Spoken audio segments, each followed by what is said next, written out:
It was a crisp, still morning in early March when a couple stepped onto the Terra Vista Trail in Ohio's Cuyahoga Valley National Park. All that could be heard was the singing of birds. Not far from the edge of the woods, tucked just off the path, they saw something that didn't belong. It was a man, face down, surrounded by flattened leaves. He lay undisturbed, but not unmarked. When first responders arrived, they found no shell casing. The man had no ID, and within just hours, the FBI had launched a full investigation. What nobody yet knew was that this was in no way random. It was planned, it was personal, and it was 4 years in the making.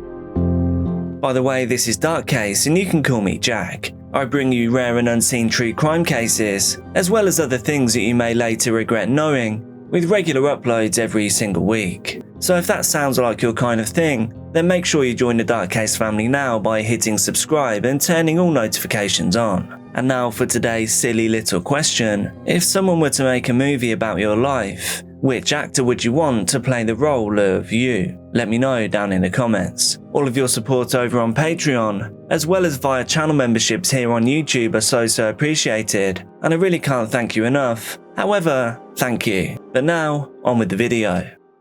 In March of 2017, Chelsea Perkins walked into a Virginia Beach police station and made a report that would change her life and someone else's. She accused Matthew Dunmire, a man she knew from back home, of violating her in the worst possible way. The details of that report were never publicly released, but what is known is this: Virginia prosecutors reviewed the case, and they declined to press charges. According to the police, there just wasn't enough evidence to move forwards. A truly devastating blow for Chelsea. It is worth noting, however, due to the nature of crimes like this, that only around 1% even make it to court. Chelsea was a US Coast Guard veteran at the time of the event. She was smart, reserved, and focused. She later claimed that she tried to do everything by the book, and when the legal system didn't deliver justice, she moved on outwardly. But inwardly, the story was different. Court records and social media data later revealed that Chelsea continued to carry the weight of that case for years. Online, she hinted at trauma, betrayal, and a desire for retribution. In one message, she wrote about Matthew, "He'll get his someday." At some point between 2017 and 2021, Chelsea left the military, and she then started working in adult entertainment under the name of Selena Savage. She was married, a mother of 2, but in February of 2021, her focus once again narrowed down on justice. She reactivated her Facebook account and then sent a friend request to Matthew Dunmire. There's no indication that Matthew ever knew the risk that he was walking into. From all accounts, he was actually flattered, if not a little surprised, about the fact that he was hearing from Chelsea once again. It seems that Chelsea and Matthew knew each other from way back, and I believe that they went to school together. And online they chatted briefly, and then they made plans to meet. Matthew was living in Cleveland, Ohio at the time. He had moved there from Virginia to start afresh. He was now working at a screen printing shop and pursuing a career in music. The weeks leading up to the event were filled with digital clues, only nobody knew to look for them just yet. In late February of 2021, just days before Chelsea reconnected with Matthew, she had been exchanging private Instagram messages with a user under the handle Metal Gary Solid. The two of them were discussing Matthew. "That guy is a walking turd," he wrote. "LMFAO," Chelsea replied. "I don't know how people still mess with him." "Me neither, like how does he live with himself?" And then she replied to that, "He will get his someday." This comment could just be brushed off. Chelsea could have just been venting, it would be understandable, except for the fact that 4 days later, she became Facebook friends with Matthew, and then shortly after that, she would post a status that said, "Dead men tell no tale." That to me sounds like devastating evidence just waiting to be found. On March the 5th, 2021, he went out with co-workers to a local bar, a place called the Tiki Underground. He told them he was meeting a woman who had come into town just to see him. And indeed, surveillance footage did show him getting into a white smart car with Virginia plates. Records show that Chelsea arrived in Cleveland the evening of March the 5th, and she picked up Matthew from the Tiki Underground bar at around 6 p.m. That white smart car was then seen moving through the suburbs. It was also notable that that car did in fact have a Coast Guard sticker in the window. Chelsea and Matthew made a few quick stops, a gas station, a corner store, and then they headed to an Airbnb that Chelsea had rented in University Circle. This is a quiet neighbourhood near the city's botanical gardens. The booking was made under Chelsea's name, and it was paid for using her credit card. To people outside of the situation, nothing looked suspicious. It just appeared to be a couple reconnecting after years apart. Inside though, things weren't entirely smooth. At 10:19 p.m, Chelsea messaged a tattoo artist in Detroit, saying that she'd be there the next day after making a stop first. Sometime that night, or early the next morning, Matthew sent a text message to his girlfriend. Yes, his girlfriend. He wanted to explain that nothing physical had happened between him and Chelsea. He also seemed to sense that Chelsea wasn't too pleased with him. Also to his girlfriend he wrote, "Well, I pissed this chick off anyway, so I hope you're happy." At 9:45 a.m. on March the 6th, GPS data from Matthew's phone placed him at the Terra Vista Natural Study Area. It was a quiet Saturday. The park is known for its butterfly sanctuary, its off-trail paths, and the fact that it's remote. Matthew then sent one final text message to his girlfriend at 10:29 a.m. It read, "Okay, I'll see you in a little while." But in fact, that was the final time that anyone heard from him. By 11:30 a.m, hikers would report hearing a single shot echo through the trees. By noon that same day, Chelsea was already back in her car. She was now on her way to Detroit, on her way to get that new tattoo. 3 days later, on the morning of March the 9th, a pair of hikers veered off the trail near the Terra Vista site. They spotted something strange at the base of a shallow slope. It was a body, face down, clearly motionless. Police arrived at the scene by late morning. The body was cold, but not yet decomposed. There were no drag marks. There was no attempt to bury or hide him, and he had one single wound to the back of his head.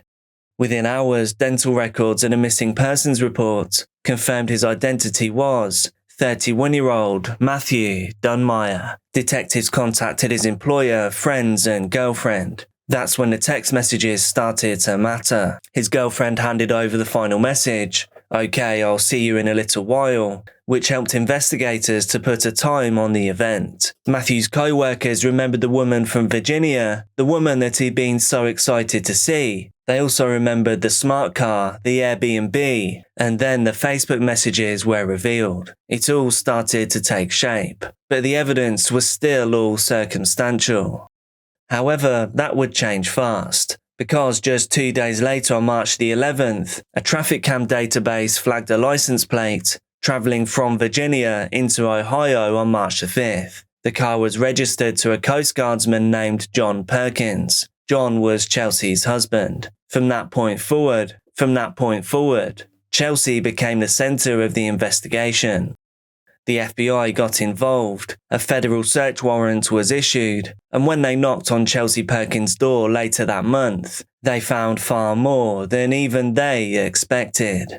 When agents entered Chelsea's home in Arlington, Virginia, they knew they were looking for a firearm, but instead they found 3. All were 9mm pistols, just like the weapon used in Matthew's end.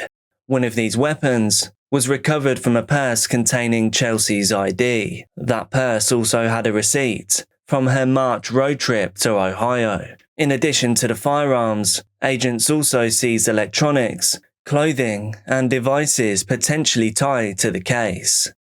A digital forensic team began combing through her phone, and that's when they found the deleted Facebook messages between Chelsea and Matthew. By this point, Chelsea had unfriended Matthew on Facebook. In fact, Chelsea's entire Facebook account had been deactivated just hours after Matthew met his end.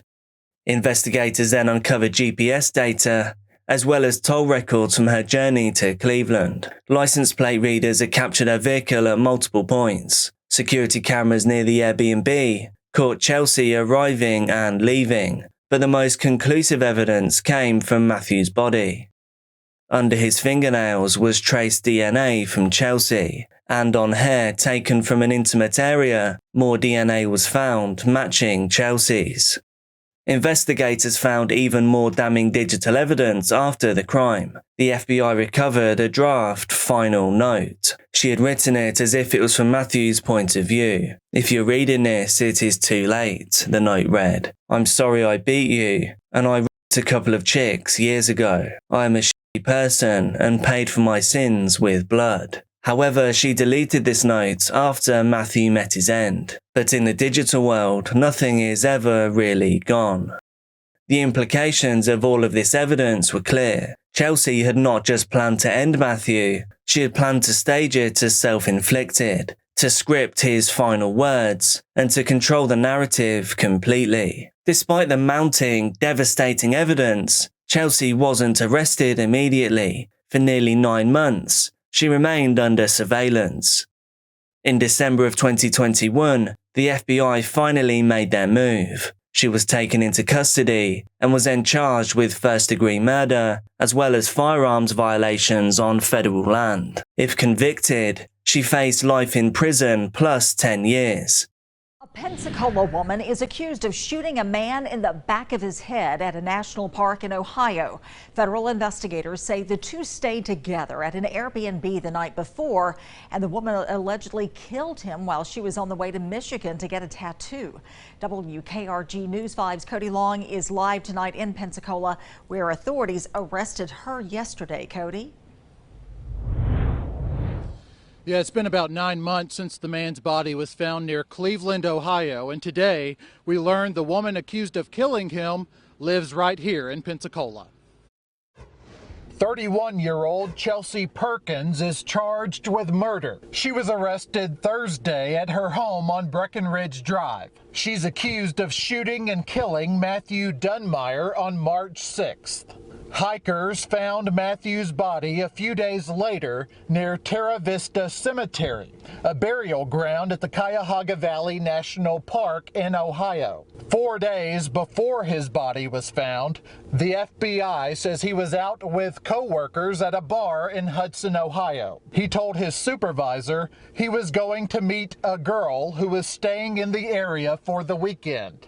A few minutes later, she picked him up from the bar. His co-workers reported seeing her pick him up in a white smart car.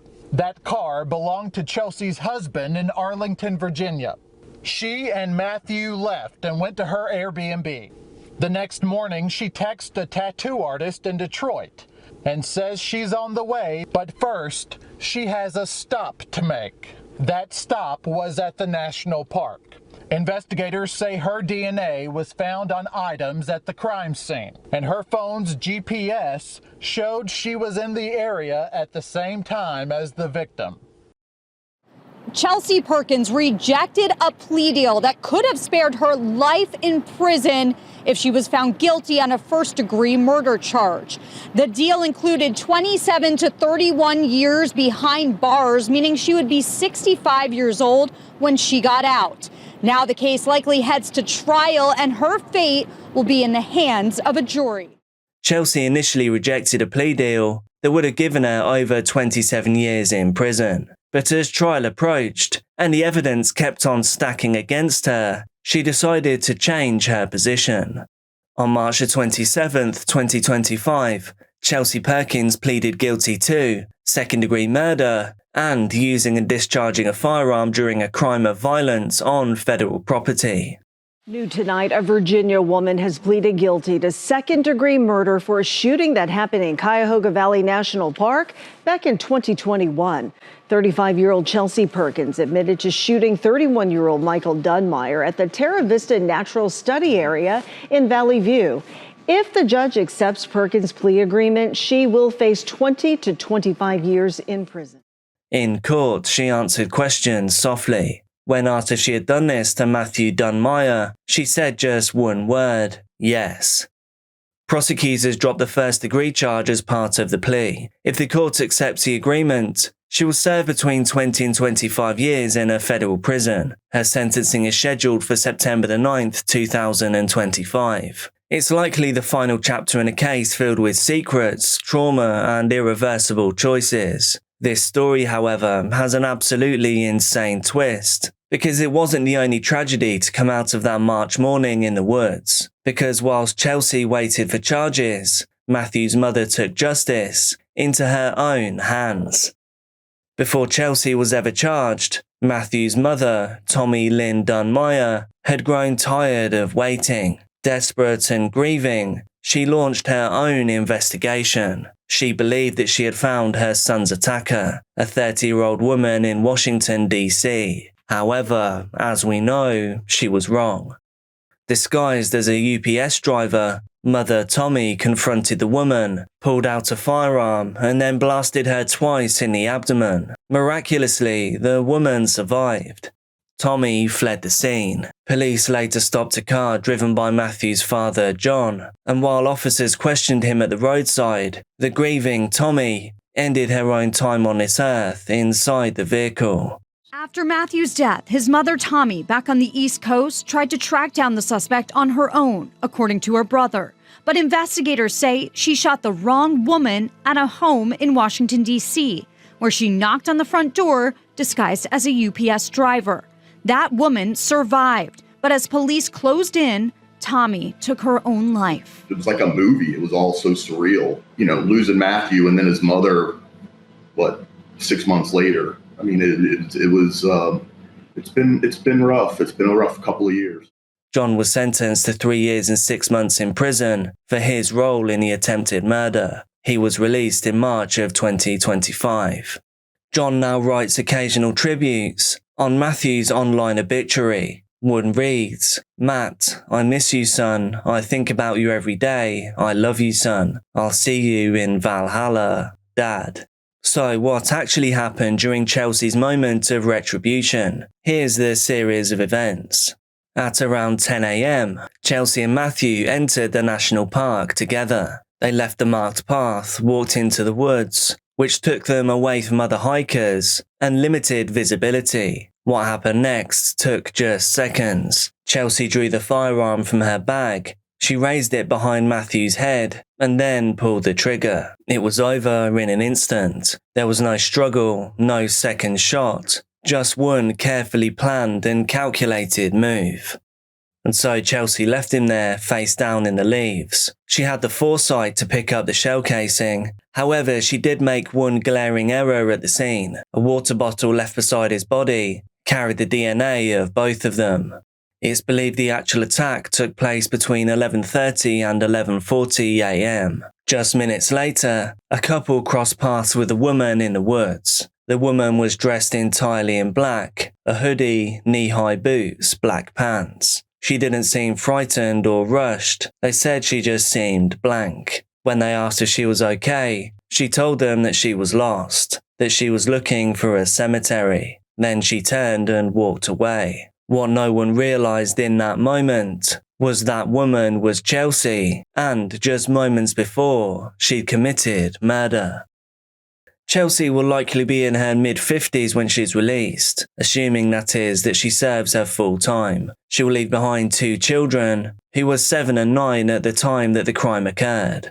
As for Matthew, he never got a chance to turn 32. His promising life in Cleveland, his music, his relationships were all cut short by a single decision. But what drove that decision to be made? 2 families destroyed, 2 lives gone, and although Chelsea said, "Dead men tell no tale," They honestly kind of do. I'd really like to hear your thoughts about this complex case. Be careful out there, and I'll see you soon.